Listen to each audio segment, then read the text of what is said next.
ঢাকার ধামরাই উপজেলার বিভিন্ন এলাকার সাধারণ মানুষের খোঁজখবর নেওয়া, অসহায় ও দরিদ্র মানুষের পাশে দাঁড়ানো এবং সামাজিক কর্মকাণ্ডের সক্রিয় অংশগ্রহণের মাধ্যমে আলোচনায় রয়েছে ধামরাই থানা মৎস্যজীবী দলের সাধারণ সম্পাদক ও ধামরাই ইউনিয়ন পরিষদের সাবেক প্যানেল চেয়ারম্যান মোহাম্মদ ফারুক মোল্লা। ফারুক মোল্লা গেছে আমরা তারে আমরা ডাক পেলে কাছে পাই, এই জন্য তারে চাই আমরা ডাক দিলে আমাকে কাছাকাছি ডাক দিলে পাই, তারে সব কাজে তারে পাই। স্থানীয় সূত্রে জানা যায় তিনি নিয়মিত বিভিন্ন গ্রাম ও মহল্লার বাড়ি বাড়ি গিয়ে সাধারণ মানুষের সঙ্গে কুশল বিনিময় করছেন। এ সময় তিনি তাদের সুখ দুঃখের কথা মনোযোগ দিয়ে শুনছেন এবং প্রয়োজন অনুযায়ী বিভিন্ন ধরনের সহযোগিতা করার চেষ্টা করছেন। চেয়ারম্যান পদপ্রার্থী হিসাবে ফারুক মোল্লা আছে আমাদের এখানে, সবার চাইতে ভালো। তাকে রাত দিন যখন তাকে যেই ডাকে তাকে সব সময় পাওয়া যায়, এটার জন্য তাকে ভালো লাগে, এইটার জন্য আমারও তাকে ভালো লাগে, তাকেই পছন্দ করি। বিশেষ করে অসহায়, দুস্থ ও নিম্ন আয়ের মানুষের পাশে থেকে মানবিক সহায়তা প্রদান করায় এলাকাবাসীর মধ্যে ইতিবাচক সাড়া সৃষ্টি হয়েছে বলে জানা গেছে।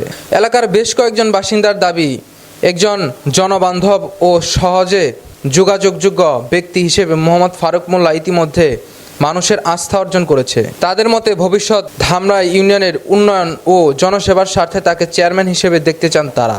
স্থানীয়দের ভাষ্যমতে দীর্ঘদিন ধরে তিনি সামাজিক ও রাজনৈতিক কর্মকাণ্ডের পাশাপাশি এলাকার বিভিন্ন উন্নয়নমূলক উদ্যোগের সম্পৃক্ত রয়েছে। মানুষের প্রয়োজনে দ্রুত সাড়া দেওয়া এবং বিভিন্ন সমস্যার সমাধানে আন্তরিক ভূমিকা রাখার কারণে তার জনপ্রিয়তা দিন দিন বাড়ছে বলেও তারা মনে করেন। ফারুক চেয়ারম্যানকে চাই, তাকে আমরা সবসময় সহযোগিতা পাই, তাকে পাশে পাই, ডাক দিলে আশেপাশে সকাল বিকাল সবসময় আমাদের পাশে থাকে, তাকে আমরা চেয়ারম্যান হিসেবে চাই।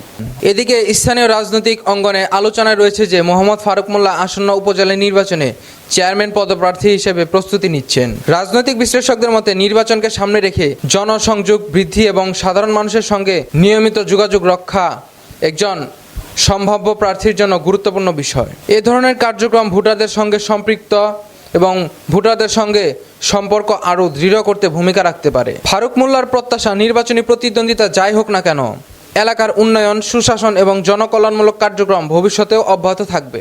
Desk report, Mohammad Moshiuzzaman Mubin.